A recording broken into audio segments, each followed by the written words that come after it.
लोकसभा चुनाव से पहले हिमाचल कांग्रेस की अहम बैठक राजीव भवन में हुई। बैठक की अध्यक्षता हिमाचल कांग्रेस अध्यक्ष प्रतिभा सिंह ने की। बैठक में हिमाचल के मुख्यमंत्री सुखविंदर सिंह सुक्खू, उप मुख्यमंत्री मुकेश अग्निहोत्री और कैबिनेट के अन्य सहयोगी भी शामिल हुए। हिमाचल कांग्रेस लोकसभा चुनाव में हिमाचल विरोधी भाजपा का संदेश लेकर चुनावी मैदान में उतरेगी।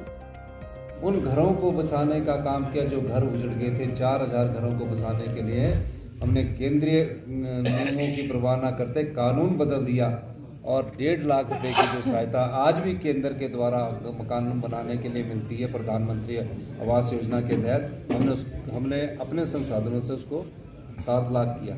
4500 करोड़ रुपए का आर्थिक पैकेज हमने घोषित किया और लेकिन भारतीय जनता पार्टी विरोध करती रही।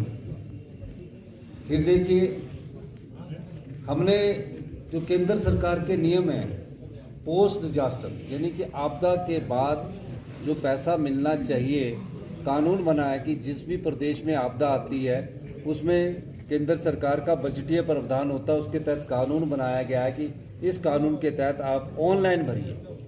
तकरीबन 9700 करोड़ रुपए का हमने ऑनलाइन भरा।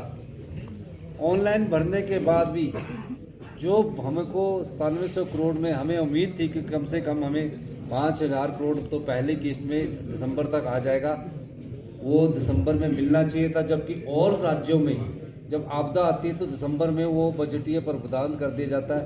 हिमाचल प्रदेश में वो भी नहीं मिला, उसको कौन रुकवा रहा है? तो ये भी हिमाचल विरोधी भाजपा की मानसिकता का पता लग रहा है। और आप एक इनके नेता आके यहाँ के इनके सांसद सदस्य आकर यहाँ आकर मिलते हैं, आप मुझे एक भी फोटोग्राफ दिखा दीजिए। हमारी सांसद और प्रदेशाध्यक्ष प्रधानमंत्री जी से मिली, आपदा के समय लोगों से उन्होंने अनुरोध किया कि आप इन प्रभावित परिवारों की मदद दीजिए, तो इनको उन्होंने कहा कि कर रहे हैं और राज्य टू राज्य कर रहे हैं।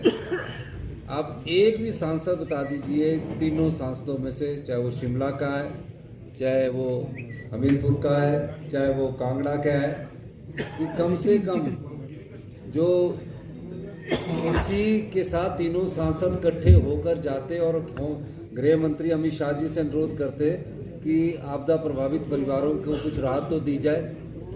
राहत देनी तो दूर की बात, उनसे मिलना भी इन्होंने दुश्वार समझा। और आज देखिए तो ये भी हिमाचल विरोधी भाजपा का मानसिकता का परिचय है। तो जब भाजपा ने हिमाचल विरोधी मानसिकता को अपना लिया है और ये राजनीतिकरण करके लोकसभा चुनावों में ये राजनीतिक तरीके से वोट मांगने का जो तरीका अपनाया है, जनता सब जानती है। हमने आम आदमी और गरीब आदमी को ध्यान में रखकर 1 साल में कांग्रेस की नीतियां बनाई।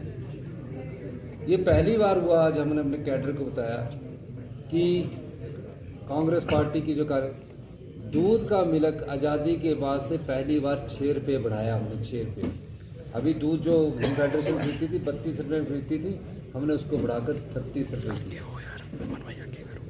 ये चीज़ नहीं ये बोलते हैं और ये भी नहीं ये चीज़ बोलते हैं कि हमने जो शिक्षा का लोन है, गरीब बच्चे, माँ बाप का बच्चे जो शिक्षा में पढ़ाई करना चाहते हैं, हमारी सरकार ने 20 लाख रुपया जो MBBS की पढ़ाई करते हैं, जो प्रोफेशनल कोर्सेज इंजीनियरिंग करना चाहते हैं, पॉलिटेक्निकल करना चाहते हैं, उनके लिए हमने YS परमार छात्रवृत्ति योजना शुरू की। केंद्र सरकार में जो लोन मिलता है वो 4% ब्याज के हिसाब से मिलता है। हमारी सरकार ने 1% के हिसाब से 20 लाख रुपए का लोन का प्रावधान बच्चों की पढ़ाई के लिए किया। यही नहीं, हमने ओल्ड पेंशन स्कीम लागू की, सेब का ऐतिहासिक समर्थन मूल्य 1.5 रुपये बढ़ाया। शिमला से कैमरामैन युगमार्ग TV।